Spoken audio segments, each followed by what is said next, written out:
Hello everyone, and welcome back to my channel, and welcome to Birmingham, England.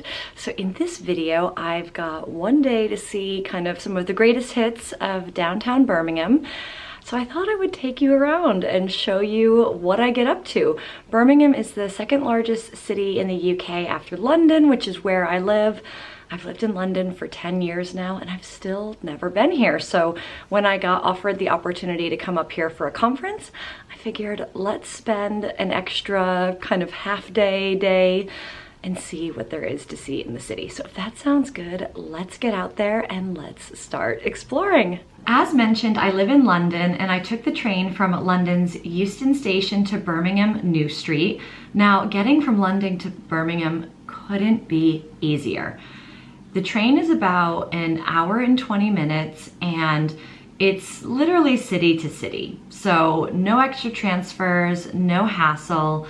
The trains are frequent, comfortable, and honestly, it's way faster and much more relaxing than driving.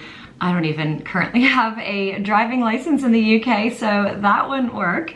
So if you are planning a trip to Birmingham, I would definitely recommend taking the train for sure.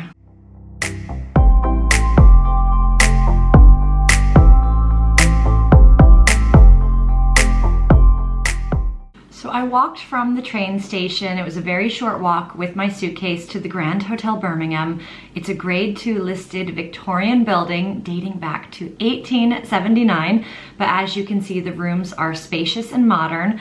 So I will be doing a dedicated hotel review on this, so make sure you are subscribed to my channel. But I poured myself a coffee with the in-room coffee machine. Then I went next door, literally like not even a block away, to Tiger Bites Pig, which was such a delightful little restaurant. I settled on a wheat beer with my meal. I actually really like wheat beers, by the way. This one was actually a bit too sweet for me, but it was the only one they had. Then I got 3 different bao buns. Now they do have rice bowls as well here, but I love bao buns, so I was going for it. I had the white cut chicken, which has chili oil, sesame, ginger, and chicken crackle. It's served cold though, which is a bit, maybe I would have liked it being warm. I had the braised beef shin as well with chili, black vinegar, soy, oyster mushrooms, and a cured egg yolk. And then I also had the red braised pork belly, say that 5 times fast, with pickled mustard greens, soy, crushed peanuts, and coriander. It was delightful because I got there kind of late in the afternoon, evening. It was perfect. Next morning, I hit the ground running. I had breakfast included in my room rate, and I got some poached eggs with actually an edamame puree. Never seen that before. And then I wanted to go out and explore Birmingham. So my first stop was Birmingham Cathedral. And this is actually one of the smallest cathedrals in England. It dates back to 1715, and it is very beautiful architecturally. It is literally right outside of my hotel, so I knew I had to go and check it out. The architecture is described as a Baroque style, and while the exterior really is beautiful, you definitely have to make sure to go inside, because what makes this cathedral special are the stained glass windows. They were created by Edward Burne-Jones, a Birmingham-born artist and one of the leaders of the pre-Raphaelite movement. And during World War II, the windows were actually carefully removed to be kept safe, which is actually why we can still admire them today, because Birmingham was heavily bombed during World War II. And now when you're standing inside, you can see kind of Burne-Jones's incredible colors and detail, and you do get a sense of Birmingham's history and resilience. But definitely make sure to spend time, explore the rest of the cathedral. There's lots of other things to discover. And I just always say I love going to see old historic cathedrals when I travel, because it really does speak a lot to architecture, to history, and to the role that religion played in the place at the time.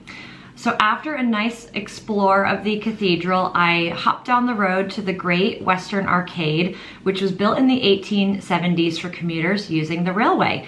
It's a classic Victorian arcade with a high glass roof and beautiful ironwork. And it did have to be rebuilt after wartime damage, but it still feels like you're stepping back in time.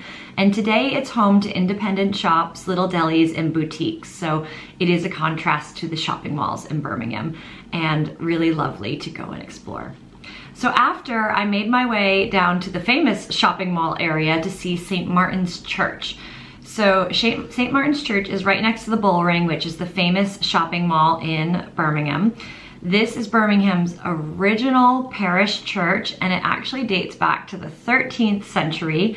And the current building you see today was designed in the Gothic Revival style in the 1800s. And inside, history is everywhere.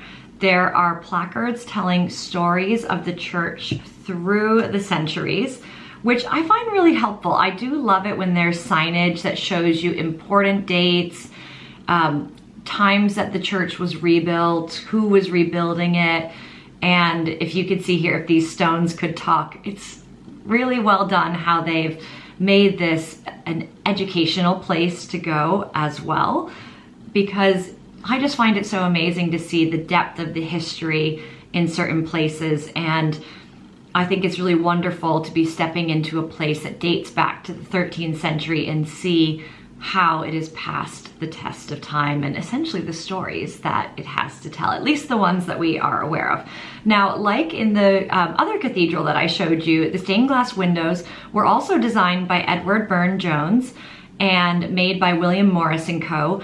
And they were also removed and saved during the war. So what I would say about visiting, both cathedrals are spectacular. So if you enjoy history and architecture, you should definitely go check out both. They're both free to enter, and they're really a powerful mix of faith, art, local history right in the city center. And then, you know, I think it would be rude if I didn't go in and check out the Bullring shopping center. It has really incredible architecture on the exterior. That's what initially caught my eye, but it is great to go inside as well. Now, I do love myself a bit of shopping if you follow me on social media. And one thing I would say is, if you are a shopper and you want to get out of London, this is such a great one-stop shop shopping mall. All the flagship high street brands are there. It's probably one of the best Selfridges I have ever seen in my like, I mean, I do live, you know, reasonably close to the Oxford Street one, but yeah, you'll definitely love this as a one-stop shop destination. Then next up, because we had a nice sunny day, I went back outside to check out Victoria Square. This is often called the civic heart of Birmingham, and it's easy to see why. Around the square, you'll find impressive landmarks like the Council House and the Town Hall, which looks like a Roman temple. And then in the city center stands a statue of Queen Victoria watching over it all. And then there's the famous fountain, officially called the River, but affectionately nicknamed the Floozy and the Jacuzzi. I mean, there's definitely a story to unpack there. And the sculptures and the details really make the square feel alive. And it's often set up for big city events. I mean, I saw some sort of like, I don't know what they were filming this for, like Instagram pop-up dancing being filmed in the square. I mean, you never just know what you're gonna see when you travel, right? And this is the statue I mentioned of Queen Victoria here, watching over it all like the grande dame that she is. And this is a square where events happen, from Christmas markets to festivals. So it is a place that you can really feel the energy of Birmingham. So I also liked the mix of kind of historic architecture and new architecture. And it is worth mentioning that the art museum is also in this square, which I would have really loved to go into, but I just simply did not have enough time on this trip. But what I did have some time for, because my stomach was growling, was lunch. And this ended up being a late lunch, early dinner, just because I had had a very big breakfast at the hotel. So I went to a place called La Bellezza, which is part of the Big Mama group, or is it Pink Mama group? Yes, it is called the Big Mama group. And They are known for over-the-top Italian restaurants across Europe. They have quite a few in London. I've been to one in Berlin as well. This one sits right in Chamberlain Square, and stepping inside feels like you're walking into a theatrical stage set. The interiors are wild. Murano chandeliers, marble floors, ivy trailing from the ceiling, and walls lined with vintage bottles. Every element of the restaurant is thoughtfully curated. The plates are beautiful. The food is outstanding. I had the meatballs, which were so good. I would say it's probably better to go there as a group versus a solo traveler. But as a solo traveler, I was able to hack a nice kind of meal for myself with some focaccia, a Coke Zero, and then I also had just a side green salad as well. So was just having a mix of just really yummy, fresh food, Italian classics. You can get the pastas there, the pizzas there, but because I didn't want to bring stuff back to the hotel room, I thought let's just eat stuff that I know I can really eat and finish. And I thought it was so good. And I have had quite a few of their pizzas and pastas at some of their other restaurants. So I would highly recommend them. But the one thing to mention is the women's restroom is like a shrine to Totti, Francesco Totti, who is he's kind of like the David Beckham of Italy. I mean, these restaurants always just make you smile, and it really is worth just exploring all of the details. I should share there was a couple birthday parties happening while I was here, and they come and they sing in Italian to you. So yeah, really, really great meal. I was stuffed to the gills after, so I hit the streets again, and I went to the library in Birmingham. Now, the library was such a wonderful surprise for me. Outside of it, there was an amusement park set up. I'm assuming this was just a pop-up. I don't know if this is up all of the time, but that was quite cool to see, especially like something for the kids to check out. I personally did not go on any of the rides. My final destination was the library. So the library was opened in 2013, and it's one of the largest public libraries in Europe. And it's instantly recognizable with its modern cube design wrapped in this stunning metal lattice. And inside, the scale is just as impressive. There are more than 1 million books, along with archives, exhibitions, and also cultural spaces. So obviously it's a library, it's free to go into. I saw so many people just using it, bringing their laptops in, doing work. Obviously Birmingham has a huge university there, so a lot of students were there. So it is just I mean, if I lived in Birmingham, I probably would be here all the time, just getting books and working. And what's great is the library also preserves history with a Shakespeare memorial room, a Victorian reading room carefully moved here from the old library. There also are some outdoor spaces, which is really wonderful. But just look at this internal atrium with floors and floors and floors of books.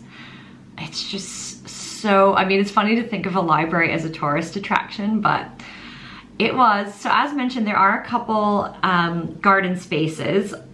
This is on the back, and it's called the Secret Garden. So you can walk among the plants. The idea is, I think you could don't know if you can bring the books or not outside, but wouldn't that be lovely just to bring a book outside to read it? I think that's just so fabulous. And you do see sweeping views of Birmingham. So you can really get views from all around the city.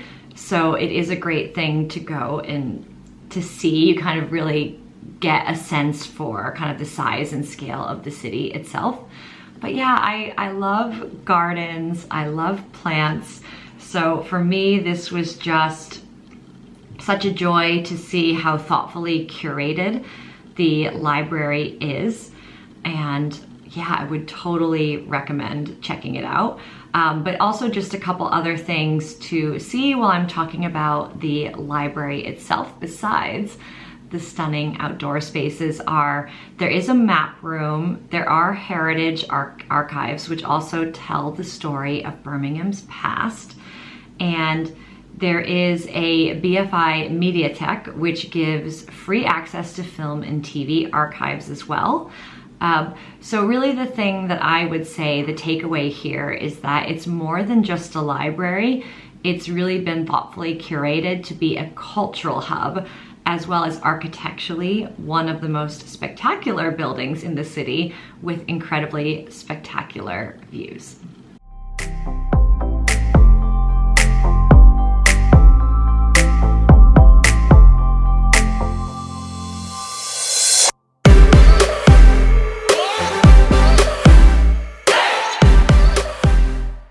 After exploring the library, I walked to the nearby canals in Birmingham, and believe it or not, the city has more miles of canals than Venice.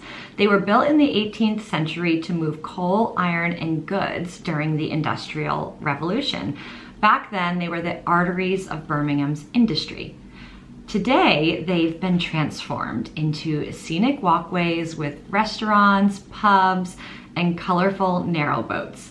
And this here is the famous Black Sabbath Bridge, named in honor of that band, Black Sabbath, who were actually born in Birmingham. So you can see it right here. It's actually the steps that I walked down, and I even walked under it. And you do need to duck your head a little bit in sections of going under the canals. I guess people must have been quite a bit shorter back then. But yeah, it's such a lovely area, and the Gas Street Basin is the main hub. It's full of life day and night, and I just would love to come back, spend some more time, try some of the restaurants and pubs along the canal.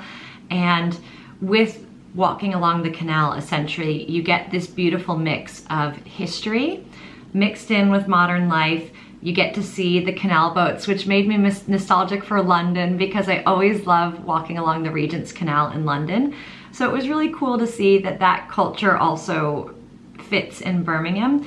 And I think especially on a nice sunny day, it really is the perfect way to see a different side of Birmingham. So after a lovely long walk along the canal, I cut through the Mailbox, which is just a little tiny luxury mall, and I made my way back to the Grand Hotel for a cheeky little glass of wine in one of their gorgeous bars. I was tired. I definitely had hit more than 10,000 steps at this point, and just wanted to have a bit of a rest and relax. I had a little cheeky glass of wine before I called it a night, because I was there for a conference the next day. Then I woke up the next morning, checked out of the hotel, and I had another great breakfast in the hotel. So again, make sure you are subscribed to my YouTube channel if you want to see the full review on the hotel. This time I went a little bit more speedy because I was running a little bit late with breakfast, just some poached eggs, toast, fruit, charcuterie, coffee, all the good things.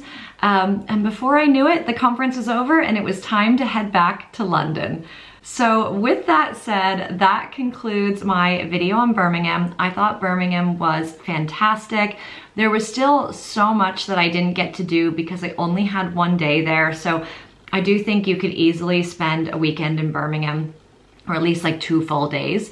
And there's so many interesting art galleries and museums that I would have loved to check out. And I know that I didn't get to see all of the great sites in the city. So let me know what you thought of this video. Hit the like button if you found this useful as you're planning a trip to Birmingham. Definitely leave a comment. Let me know what else you love to see and do in Birmingham. Sharing is always caring here on this channel, especially any good food recommendations or things to see. And then last but certainly not least, I think I've said this now 3 times in this video, I would love it if you subscribe to my channel and join me on this wonderful YouTube journey. Thanks again for tuning in, and I will see you soon.